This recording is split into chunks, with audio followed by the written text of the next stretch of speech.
Good morning and welcome. I would like to ask at this time, Jeff, if you would lead us in our invocation, please.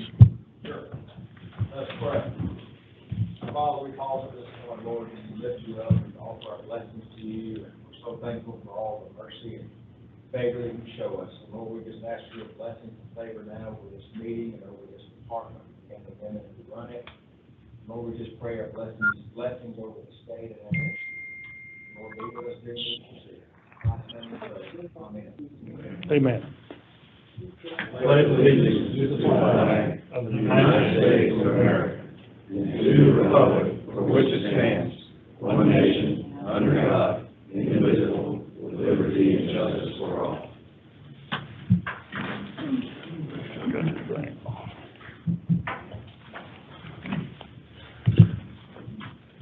Good morning. I hope everyone had a safe journey to the meeting this morning, and thank you for being here.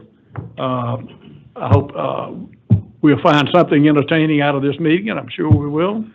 At this time, I'd like to ask that we approve the minutes of the last meeting. Sorry. We haven't done it? Okay. Yes, we need to do the roll call. I'm sorry. Okay, I'll go back. Congressional District, starting off with District 1, Ms. Purcell. Present. 2, Ms. Williams. Here. 3, Mr. McIntyre. Present. 4, Mr. Brown. Present. 5, Ms. Key. 6, Mr. Stoner. 7, Mr. Stein. Present. 8, Mr. Golden. Here. 9, Ms. Dunn.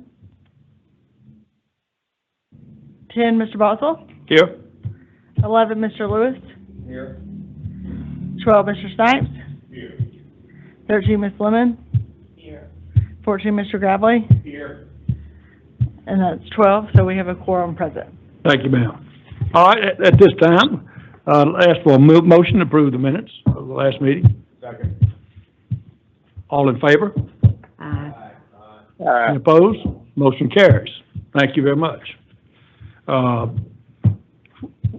First, I'd like to ask Mr. Shelby if he'd come forward with our November 24-25 letting. So good morning, Chairman Boswell. Good morning, sir. Commissioner, members of the board. Ooh, that's loud.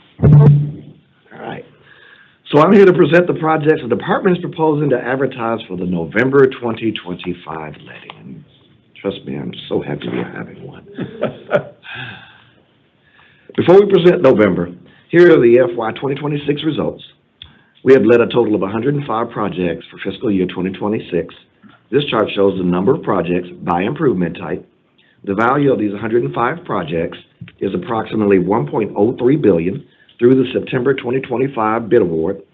Of the 105 projects, 100 are GDOT let with an approximate value of $1.02 billion, and 5 are local let with an approximate value of $13 million. This chart shows the dollar amount distribution by improvement type, with roadway and maintenance projects making up the bulk of those types. Here are the results of the September 2025 lettings, which also included a special letting held on September 26th. Of the 29 GDOT let contracts that were presented to the board, 31 were actually awarded. 1 was withdrawn from the regular letting and later was part of the special letting that I just mentioned, along with 2 other projects that were previously presented to the board. That was the I-285 West Wall Maintenance Project. Now I'm going to discuss the projects in the November 2025 letting. We have a total of 29 projects in the letting, all are GDOT lets. The next 3 slides list those 29 projects arranged by congressional district.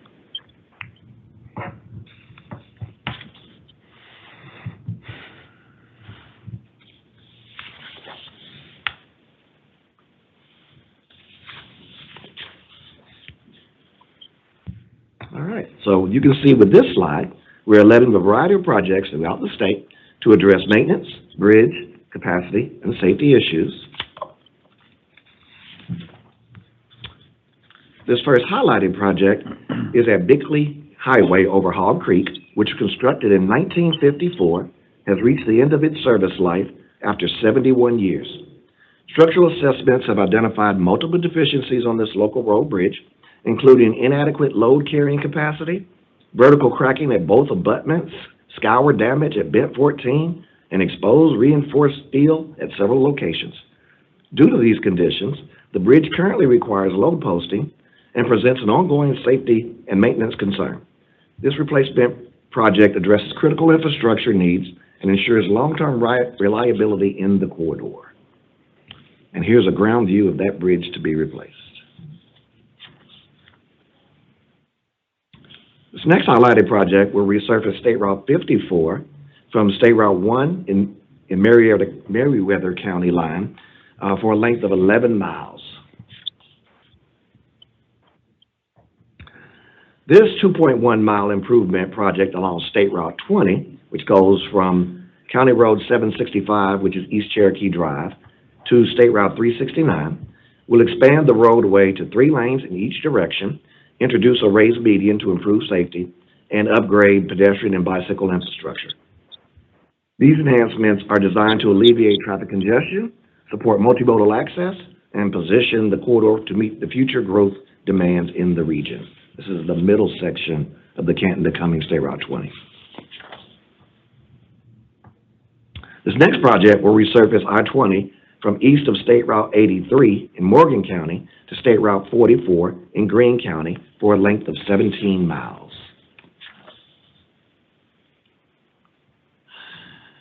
This next project is proposed infrastructure. The project introduces a new interchange at Dowles Mill Road and State Route 316, enhancing safety and traffic flow in the corridor.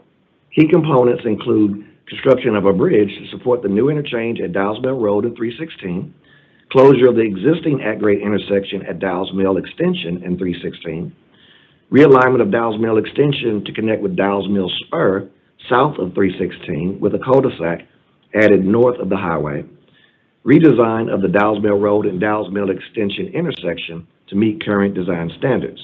The project spans approximately 0.7 miles along State Route 316 and 0.6 miles along Dowles Mill Road. It is located roughly 1.5 miles southeast of Statham and 0.5 miles east of the Oconee-Borough line. These improvements aim to reduce conflict points, support regional mobility, and align with the long-term corridor planning. This project, previously shown to the board in September of 2024 as a design build, will create a new interchange on I-75 at County Road 312, also known as Bethlehem Road, which is located between Bill Gardner Parkway and State Route 155 in Henry County. Bethlehem Road will be realigned and built on a new path south of the existing road. The new road will be about 2 miles long and include 4 12-foot lanes, a 20-foot raised median, and urban shoulders with a 5-foot sidewalk on one side and a 10-foot shared use path on the north side. 4 roundabouts will be built, 2 at the new I-75 ramps, 1 at the Greenwood Road Lester Mill Road intersection, and 1 at Old Bethlehem Road. The project also includes 2 new bridges, 1 over I-75 and 1 over Bethlehem Bottoms. This next project proposes the replacement of the aging bridge over Shoal Creek along State Route 108, located south of Oleski in Cherokee County. Originally constructed in 1965, the bridge has served the corridor for 60 years and now requires full reconstruction to meet modern standards. Key project elements include a new bridge structure with 2 12-foot lanes and a 10-foot shoulder, paved shoulders ranging from 6.5 feet to 8 feet, and an off-site detour to maintain traffic flow during construction. Total project length is approximately 0.31 miles. The investment enhances corridor safety, improves geometric design, and ensures long-term reliability for the regional mobility. And here's a ground view of that bridge to be replaced. Additionally, even though I don't have a slide for it, I'd like to highlight the grade separation at State Route 4 Business, which is also US 1 Business and US 23 Business over the CSX Railroad in the city of Waycross. The length of the project will be 0.5 miles long. This project was jointly funded by Ware County SPLOST funds and state motor fuel funds to remove the critical railroad blockage in downtown Waycross. Due to those investments, the crossing improvements were advanced 12 years. Yep, not a bad use of money. Thank you, Albert. Good morning, Chairman, Commissioner, other members of the board. I'm here to present the TIA project for the November letting. We have one project in the November letting. It is in Coffee County, Congressional District 8, and it is the State Route 158 passing lanes project. This project will consist of constructing 3 passing lanes on State Route 158 between the city of Douglas and the Ware County line, all in Coffee County. It represents a TIA commitment of just over $1.7 million, and it is blended with state funds to represent an overall project commitment to the Southern Georgia region of just under $9 million. This will include roughly 3.6 miles of passing lanes. Thank you, Kenneth. So we have 29 projects proposed for the November 2025 letting. All are GDOT lets. This chart shows the distribution by improvement types. The estimate of the projects in the November 2025 letting is approximately $467 million. This chart shows the dollar amount by distribution by improvement types. And now, as for your consideration for approval of the proposed projects presented for the November 2025 letting. Thank you, Mr. Shelby. Have a motion, please. Do I have a second? Have a motion and a second. All in favor? Any opposed? Motion carries. Thank you. Thank you. Yes. Albert, why was the Bethlehem Road Bridge brought back? It was always going to be a design build letting, Mm-hmm. and we had previously presented for an abundance of bids back in September of 2024, giving the industry time to prepare for the design build project to move forward in this particular letting.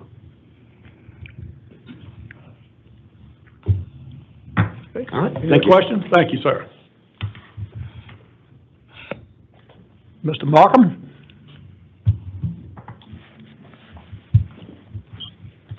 Good morning. Thank you, Mr. Chairman, Commissioner, members of the board.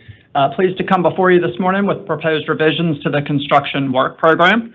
I have 2 sets of revisions for you today. The first one you'll see here are coming to you for the first time. There's 3 revisions, 2 additions, and a deletion from the program. You can see them on your screen. Happy to take questions, or otherwise these will come back to you next month for action. Okay. Any questions? Sorry.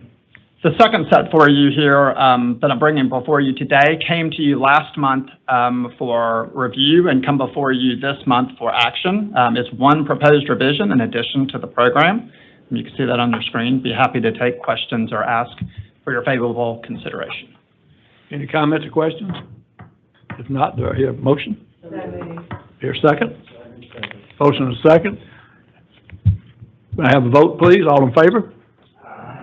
Any opposed? Thank you. Thank you. Mr. Commissioner?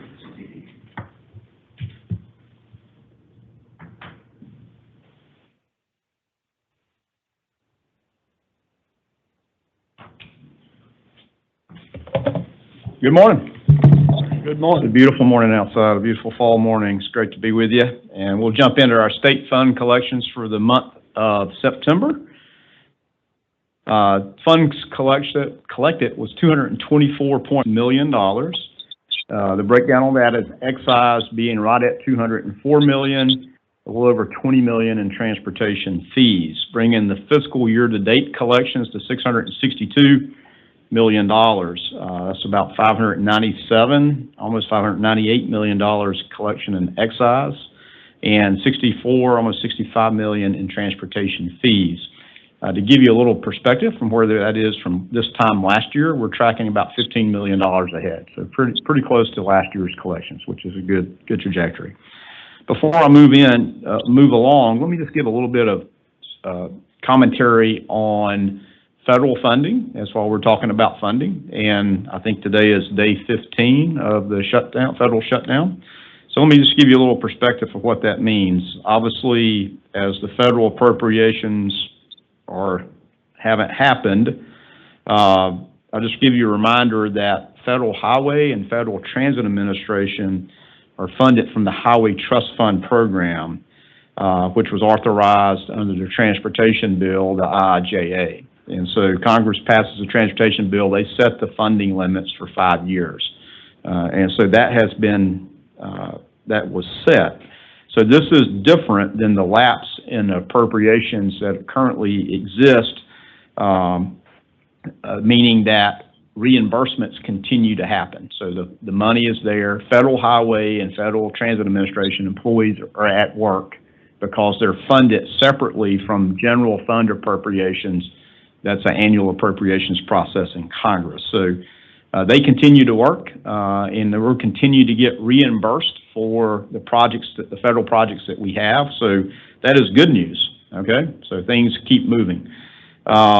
The challenge we have is that without an appropriations bill, we're not able to authorize new federal aid projects because the budget process hasn't happened to establish what the spending levels will be, even though they're enumerated in law by the IIJA. The appropriations process sets what's called the contract authority of how much money actually can be spent on an annual basis. Sounds complicated, and it is, but the challenge is that no new federal authorizations can happen in the absence of a continuing resolution or much less a full year's budget. I remind you that the last federal fiscal year, a full budget was not passed. It was a continuing resolution for the entire year. Continuing resolutions are based on the prior year's appropriation. IIJA, or Bipartisan Infrastructure Law, whatever you want to refer to it was, had a 2% increase per year in step up in funding to all the states. So we operated last year, 25, on 24's budget, which did not enjoy the 2% increase. And so a continuing resolution will be at prior year's level, so we'd still be at 24 levels, fiscal year 24 levels. That's concerning because everything has continued to cost a little more, so that 2% increase was going to be beneficial to everybody.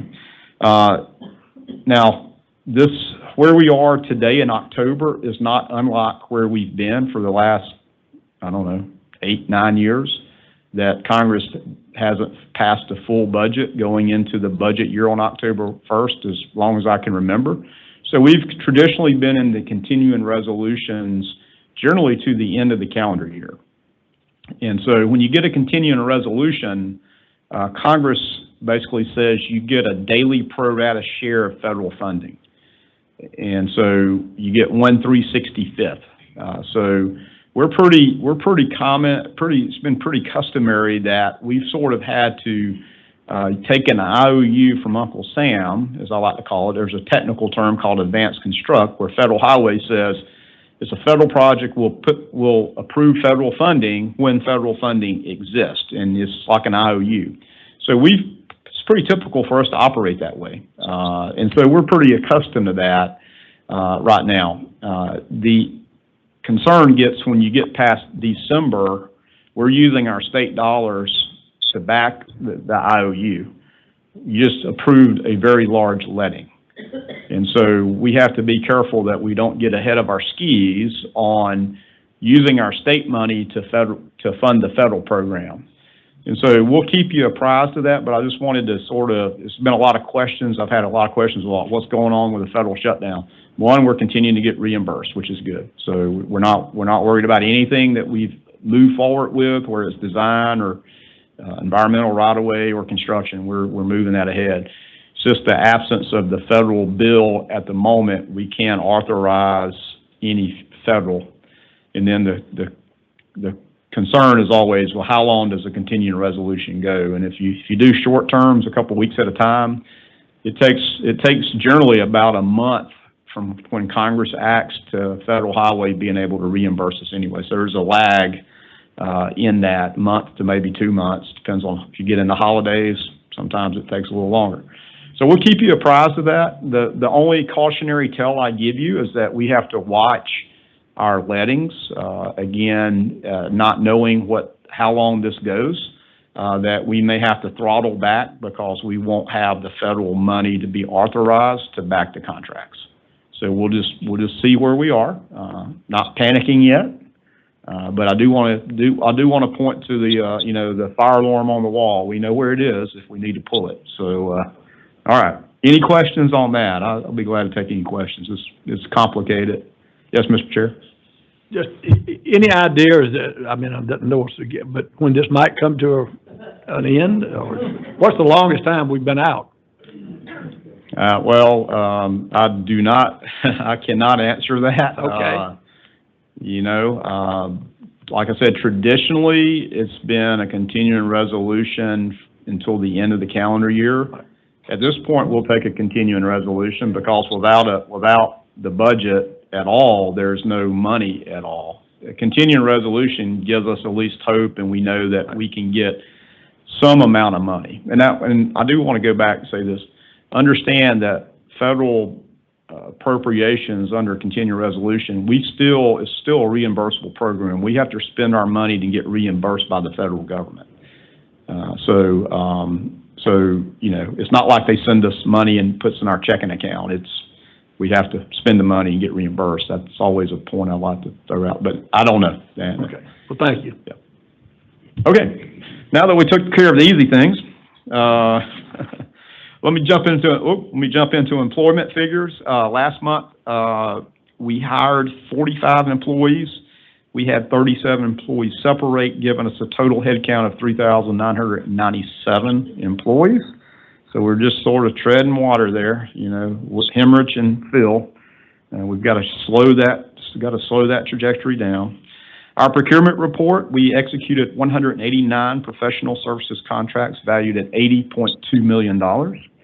And that brings our fiscal year to date total to 587 contracts executed valued at $306 million.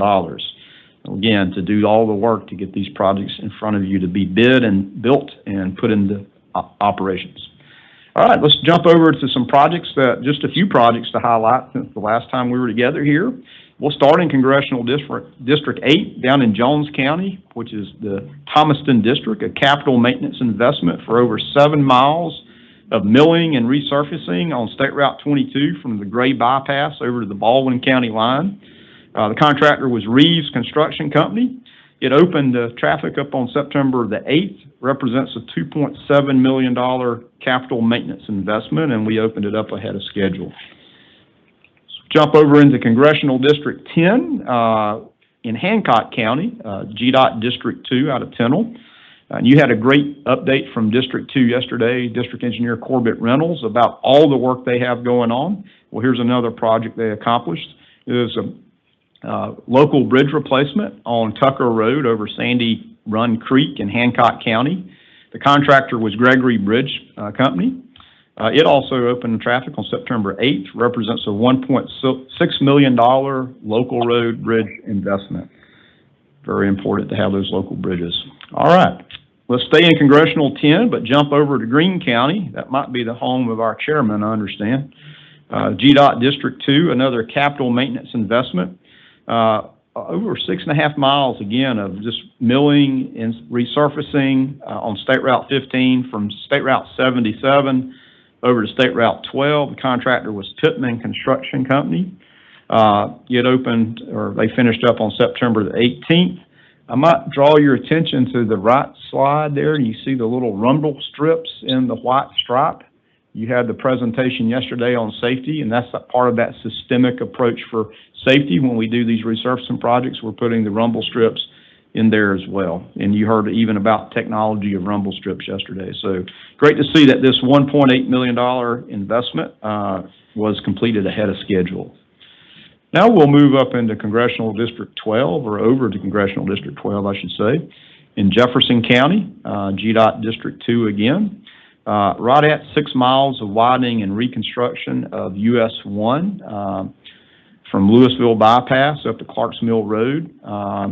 And there's a long corridor there and Corbett highlighted this project as one of several along US 1. And Reeves Construction Company was the contractor. finished up on September 17th, representing a $40 million investment for those 6 miles. So to give you some perspective, even in a rural area, the cost of doing business. Glad to have, again, this US 1 corridor now 4-laned all the way. It's awesome. All right, before we move into updates as general, I also want to provide you an update from the federal government as it relates to the DBE, or the Disadvantaged Business Enterprise Program. An interim final rule was issued by USDOT regarding the DBE program on September 30th, and it became effective on October 3rd. This interim final rule was regarding modifications to the DBE and airport concessions Disadvantaged Business Enterprise Program. The USDOT said that this was for compliance with constitutional non-discrimination requirements by eliminating race and sex-based presumptions of disadvantaged businesses that had been deemed unconstitutional by recent court rulings. The primary objective of the interim final rule is to ensure that DBE and AC DBE programs function without discrimination based on race or sex, aligning with the principles of the Constitution in their statement. So sort of what are the key factors that were introduced in this interim final rule?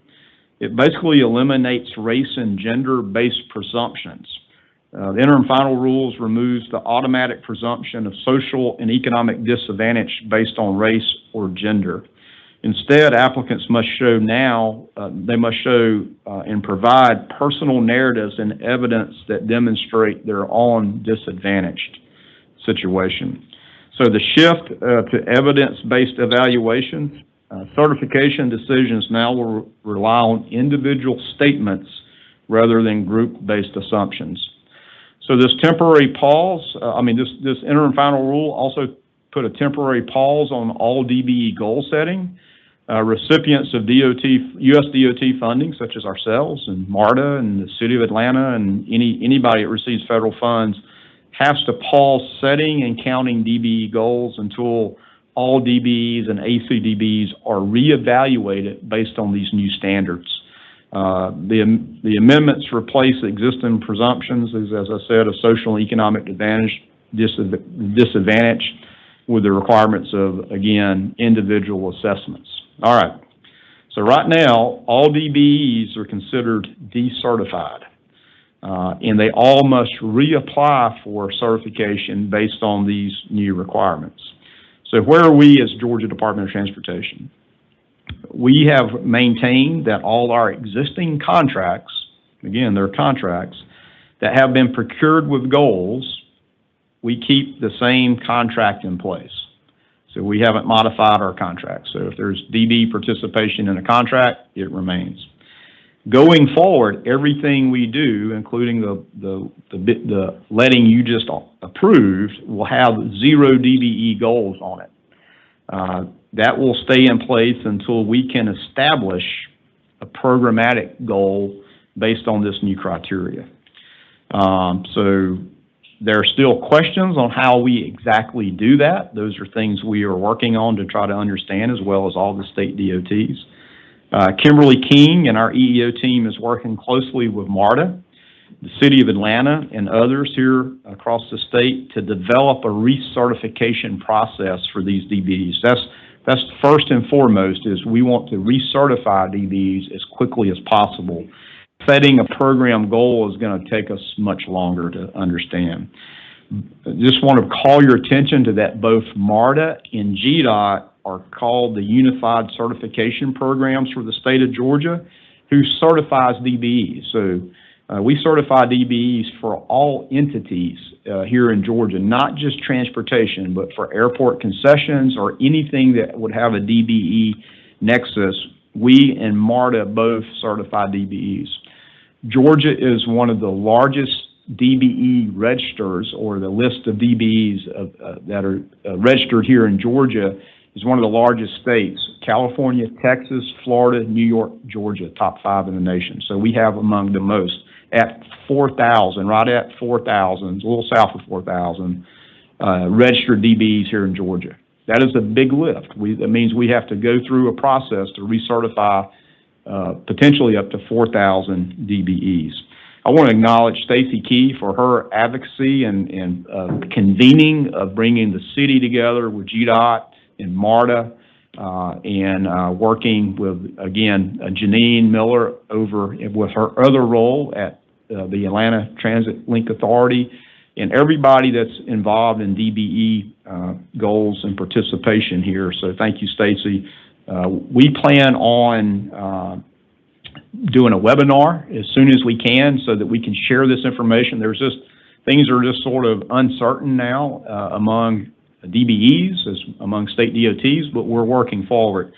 We remain committed to fostering a DBE business program, and that we're going to be compliant federally, but we're going to make sure that we go as fast as we can. There's a lot of work. Listen, our business climate here in Georgia is fantastic. We need every company participating in our work that we can, including DBEs. So that is very important to us. I'll keep you posted, and I got a feeling that Kimberly's going to get an opportunity to do a presentation to you. I'm sure she's looking forward to that.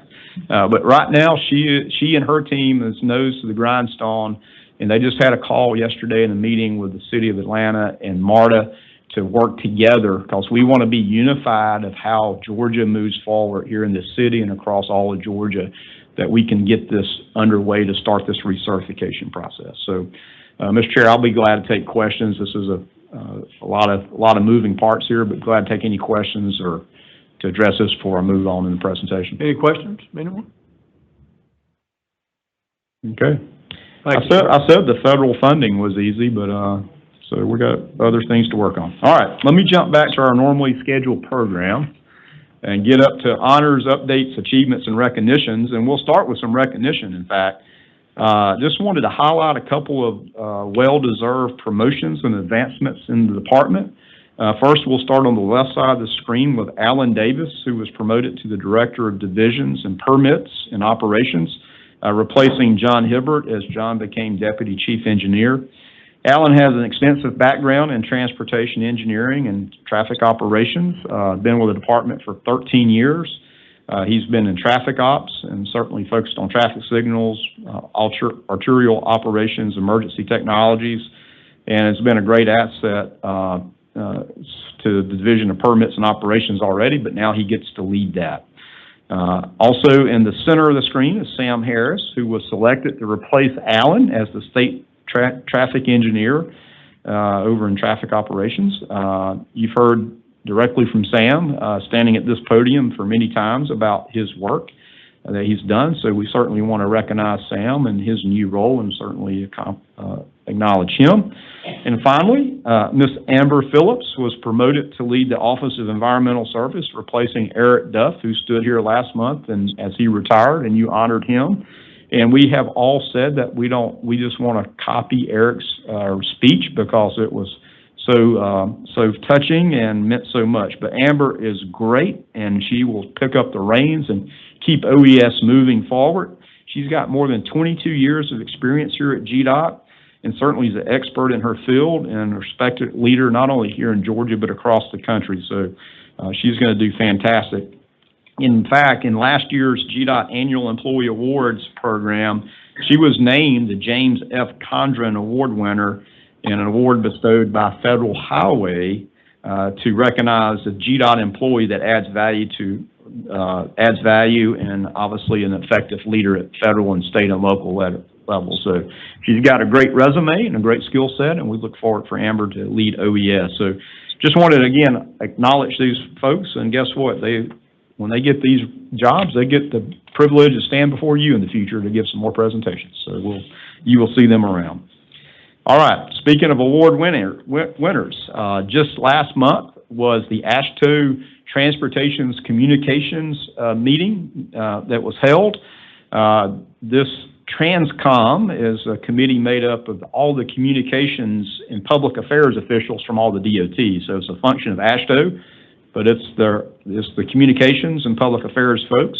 They have a annual awards competition for all the best things that have been done around the nation.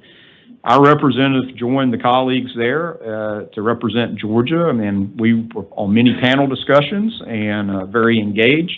But also, like I said, during the Transcom meeting itself, there was the Transcom Skills Award ceremony where GDOT was recognized as the best use of social media in a campaign category. So we're a winner there. For our social media efforts to educate the public about the I-85 and North Druid Hills displaced left turn. And you might remember back in March, we showed a video that featured the animation that showed motorists how to navigate this very different kind of intersection right there at CHOA and where all the work's going on North Druid Hills. And that was one of our key elements of communication is, again, how do we share information to the public? Obviously, social media is the great way to do that. And this was recognized, again, as the best of the best across the nation. So we're very excited for that. We do think that Stacy was made a cameo in that. So you'll get your Golden Globe later, I suppose. But we certainly appreciate that. And again, congratulations, Office of Strategic Communications, for bringing home this well-deserved award. I did ask them why we didn't win them all, but we can't win them all, I suppose, but we sure try. Okay, our districts, and you heard from Corbett yesterday about what they're doing with Washington County High School, but not only District 2 is working on things, but District 3 had a couple of events to reach the community.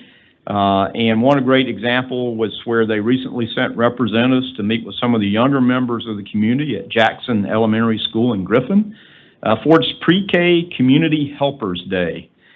Community Helpers Day allows young children to learn about the women and men in their local communities and the jobs they do. In this picture on the left, you can see Butts County Area Foreman Chad Taylor and District 3 Maintenance Equipment Operator Shane Mead. As part of this fun event, it was a Touch a Truck session where students get to see and interact with GDOT vehicles.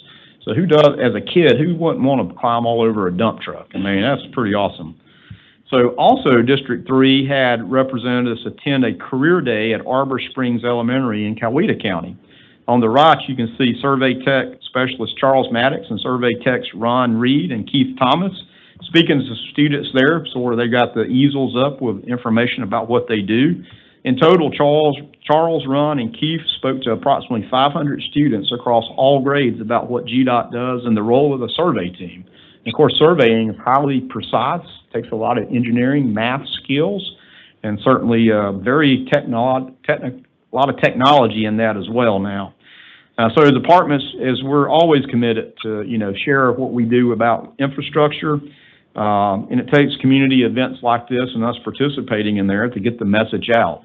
I gave you the personnel numbers, so as you can see, we're very serious about recruiting. We're starting at pre-K now, so after that, I think we have to go to daycare before that, but we're starting at pre-K to try to bring the workforce of the future to GDOT. All right, let me move into another category, move away from that. And we passed a major milestone just a few weeks ago, one that really is not to be celebrated, but it needs to be appreciated. And that was the milestone of it's been about a year since Hurricane Helene has devastated Georgia, and there's still cleanup going on. There's still impact from Hurricane Helene. So this is not something we're celebrating, but certainly wanted to acknowledge the impact of that. And again, as I talked about strategic communications for the North Druid Hills displaced left, how can we use, social media and video to tell stories and tell the message? And I'd like to share a mini documentary created by Will Volk, who is the District Communications Officer down for District 2. You saw Corbett here yesterday. Has done an amazing job to sort of capture what Hurricane Helene meant to District 2. This, in no way is this trying to talk about what we did as the department, but just really what it meant from a personal level. And so I'm going to share this video with you because it says a lot more than I can say. Please. We'll get the audio. State road blocked. All the employees are blocked off and can't come to work. Our communication was gone. I just start cutting the first thing I see. They're just going. They're going on instinct. There's an actual, legitimate reason why you do not need to drive around these barricades. Overwhelming at times, but just got to focus on the main goal. I've never been in the air in a helicopter in my life. We pushed nearly a month of some long hours. Seeing what we were able to accomplish in a short time frame, it's just amazing. Hey everyone, I'm sure you've seen the forecast. Hurricane Helene forecast to impact our area. And they did a great job of getting us prepared. They told us that the impacts would go well into Georgia, but the mindset was it was going to be central to the western side of Georgia. I figured we would get some wind and a good bit of rain like we have before, but nothing like District 2 received. In the hours before sunrise on September 27th, Helene tracked further east than initially anticipated, bringing wind gusts up to 100 miles per hour to east central Georgia. It sounded like a freight train coming through. I saw a tornado come through the house. And I looked outside, and it looked like the trees were almost touching the ground. And I was like, this ain't good. This isn't good. As the storm moved out of the area, the sun came up, shining light on a wildly different landscape.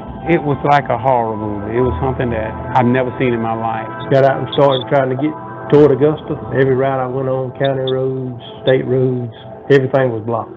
There were trees blocking every part of my neighborhood. I would probably ride half a mile tops in one direction, then it would be a big tree blocking. How many DOT people weren't going to be able to make it because their homes were impacted or their vehicles were impacted? How many facilities may have been impacted? Do I have things staged at places that may have had trees fall on them where we didn't think we were going to get that kind of stuff? So all that's running through my head of what are our capabilities going to be? And the questions are going, but I have no way of generating answers. It became very difficult for anyone to communicate, but everyone knows in situations like this, the interstates are the top priority. At the beginning, I was by myself, so as soon as I broke free, I went straight to I-20. And I was like, I just started cutting the first thing I see. Without any kind of communication, they're just going. They're going on instinct. As workers started clearing the interstates, district leadership was still in the dark about just how bad Helene impacted us. It wasn't from a lack of trying. The towers were not working. By afternoon, the pictures started getting a little clearer. I-16 was just severely impacted with trees down. Just trying to get a hole punch through to begin with was difficult enough. Our main concern was I-20. We started pretty much at the Warren County line and worked our way all the way to Augusta. We were able to get all lanes open in both directions. Now it's just to the white line and the yellow line, but we're able to get it open by the end of the day.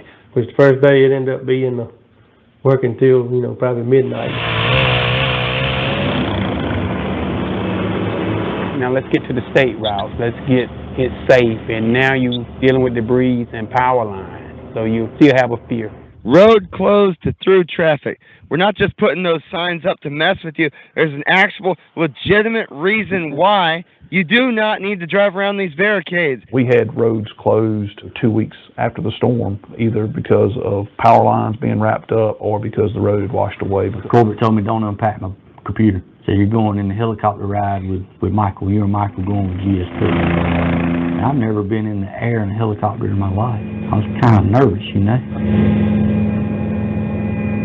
Basically flew the route.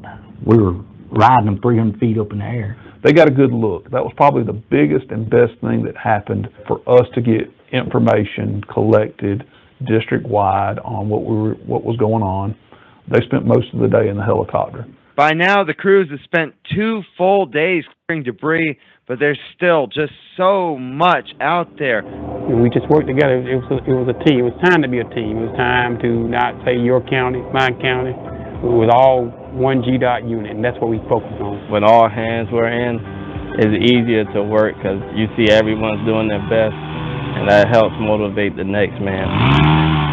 We work the state route a little bit at a time, but you can kind of see it clearly. By the end of the 3rd day, nearly all routes became passable.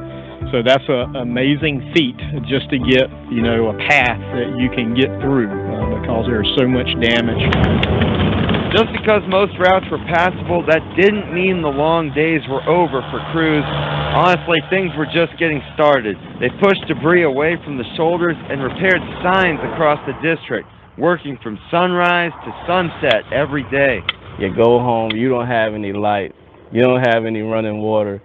You know, you're tired. You're like, I would really like a shower, but you can't do it at the moment. They're out there busting their butt every day for the public, going home basically to nothing. And they did it day after day after day.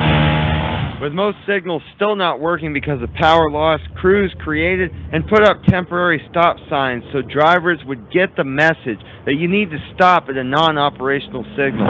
Now, the focus turned to repairing those signals. Crews from 4 other districts and a contractor helped repair signals in Augusta, where hundreds of signal heads needed to be repaired. It is a lot, and it's overwhelming at times, but you just got to focus on the main goal, you know, set a plan in motion and move forward. Signal production greatly increased after the district survey crew learned how to build them. Once you build 1 or 2 and kind of got the hang of it, it seemed to go pretty smooth for them. It allowed our signal folks to get more of those people, experienced people in the field instead of building signal heads. Because of this major effort, crews finished repairing all signal heads in 10 days. I never dreamed we could get that much done in that short amount of time.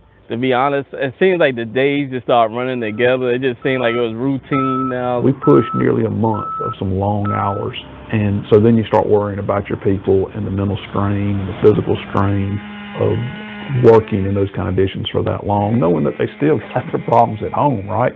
They still got their own yards to try to clean up. Debris removal continued for several months after the storm, and then in January, not just 1, but 2 winter storms hit the area. No matter what, district maintenance crews rose to the occasion every time. I mean, without them, we couldn't have responded the way we did. No possible way, right? So it gives you a good sense of pride of what they were able to accomplish. GDOT is already preparing for the next storm. Starlinks will help improve communication, and tree removal is underway on I-16, increasing the chances of keeping that route passable in the future. Always be ready for that thing that's not going to happen. They're going to say it's going to happen one way. You got to be prepared mentally that more than likely there's going to be a change. Hurricane Helene changed, bringing impacts to this area that we'll never forget.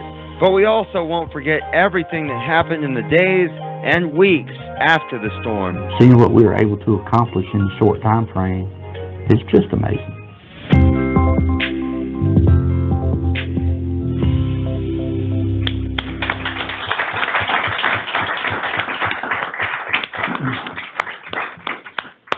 Just want to thank Will for putting that together. Wasn't that just done fantastically? I mean, again, Will Volk, our district communications officer in District 2. And again, just highlight the work of District 2. You know, every district could tell that same story for the impact of Helene, and just a great thing. And I certainly appreciate Corbett's cameos there. I remember vividly just lack of communications was a real thing. And then Caleb and Michael flying in the helicopter, because you don't know what you have because you can't see it. And drones, we gave a presentation, drones are great, but you can't see anything if there's no communications. You can fly, you can't really fly a drone because you don't know where it's going. So helicopter, we certainly appreciate State Patrol and DPS for putting us in a helicopter. I remind you too that we couldn't get up in the helicopter the first day because the ceiling was very low. It was still pretty windy.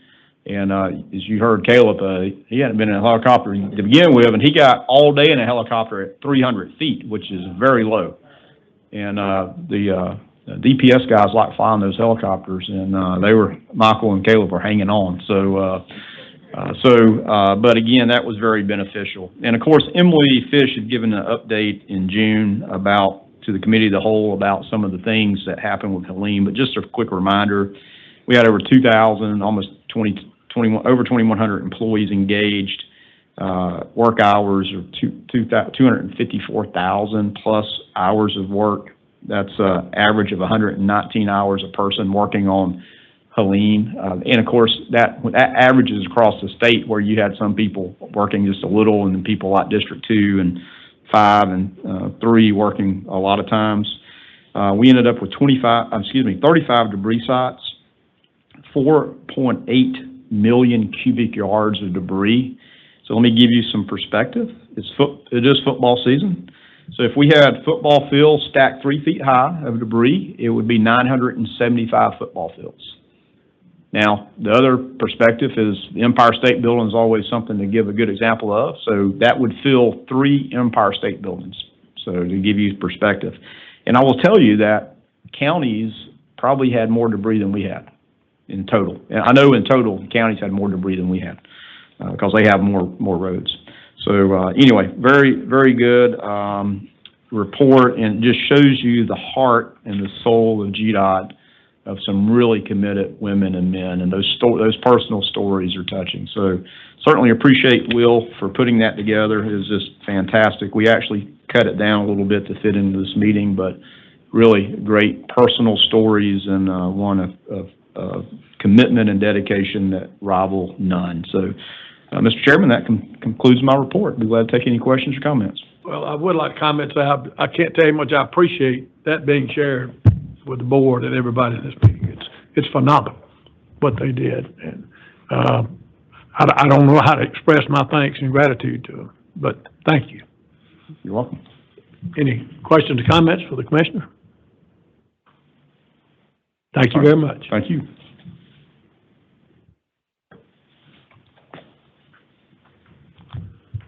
Next, we will have the Administrative Committee report from Mr. McIntyre. Thank you, Mr. Chairman. Administrative Committee. The Administrative Committee convened on October the 15th, 2025 at 1:33 p.m. Board members present included myself, Ms. Williams, Ms. Purcell, Boswell, Golden, Stoner, Lewis, Snipes, and Lemon, and Emily Dunn and Joe Stein by telephone. Alma Makovovic, Administrator of the Office of Performance-Based Management and Research, provided an overview of GDOT's research program. GDOT's research program is a federally mandated program and is one of the larger research programs in the nation. She explained how GDOT engages the Georgia Technical Institute, a consortium of 11 Georgia universities, to deliver GDOT-specific research for the department. She provided examples of some of the completed projects that have either been implemented or in the process of being implemented. She concluded that GDOT initiates research studies not only to answer some of the critical questions of the department, but to also utilize the research findings in GDOT's everyday operations so that the department can continually grow and innovate. No committee actions were taken, and the committee adjourned at 1:52 p.m. This concludes my report. Thank you, sir. Mr. Lewis, the Program Delivery Committee. Thank you, Mr. Chair. Program Delivery Committee convened on October 15, 2025 at 1:53 p.m. Board members present included myself as chair, Snipes, McIntyre, Purcell, Boswell, Golden, Williams, Stoner, Lemon, and Dunn and Stein by telephone. The first order of business, Nicholas Fields, State Utilities Administrator, provided an overview of the department's utilities program. He highlighted the program's focus on active utility management.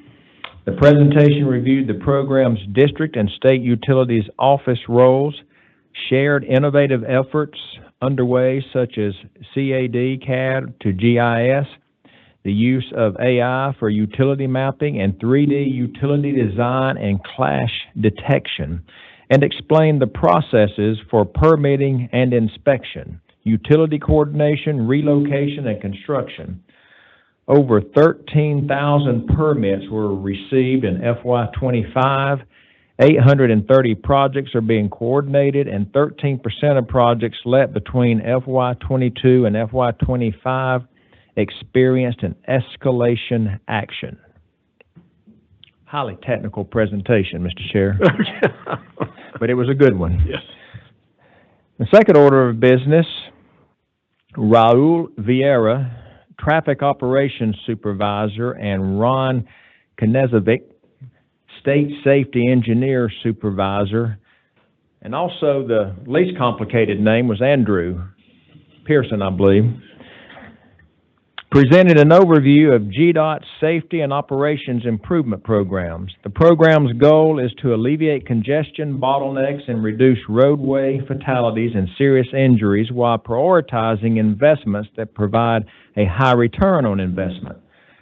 The Operations Improvement Program delivers low-cost, high-benefit projects on accelerated schedules to reduce delay and improve traffic flow, guided by data analysis and stakeholder input. The safety program, primarily federally funded, uses a proactive, data-driven approach to identify and address roadway safety concerns across Georgia. Examples such as rumble strips, high-friction surface treatments, reduced conflict intersections, and roadway reconfigurations demonstrated measurable reductions in crashes and improved travel conditions, highlighting the program's effectiveness in advancing safety and mobility statewide. No committee actions were taken. The committee adjourned at 2:41 p.m., and this concludes my report. Thank you, Mr. Lewis. Now I give the report, the Committee of the Whole. Committee of the Whole convened on October 15th, 2025 at 2:42 p.m. Board members present included myself, Dennis McIntyre, Tim Golden, Ann Purcell, Kathy Williams, Doug Stoner, Jeff Lewis, Dan Snipes, Dana Lemon, and Joe Stein and Emily Dunn by telephone. First order of business, Corbett Reynolds, District 2 engineer, gave an update on District 2 operations, highlighting recent accomplishments in operations and program delivery, an update on quick response projects, and notable achievements for fiscal years 2024, and 2025. He highlighted proactive recruitment efforts at the high school level, including a strategic partnership with Washington County High School to host the GHCA Heavy Equipment Operators Capstone Project. Lastly, he gave a summary of ongoing construction projects within congressional districts 4, 8, 10, and 12. Second order of business, Sandy Lawrence, State Environmental Liaison, presented on the Innovative Integrity Office of Environmental Quality and shared how the office contributes to on-time project delivery through consistent and enhanced collaboration with federal and state agencies. No committee actions were taken. The committee adjourned at 3:18 p.m. And this concludes my report. Thank you. Any new business? If not, we stand adjourned.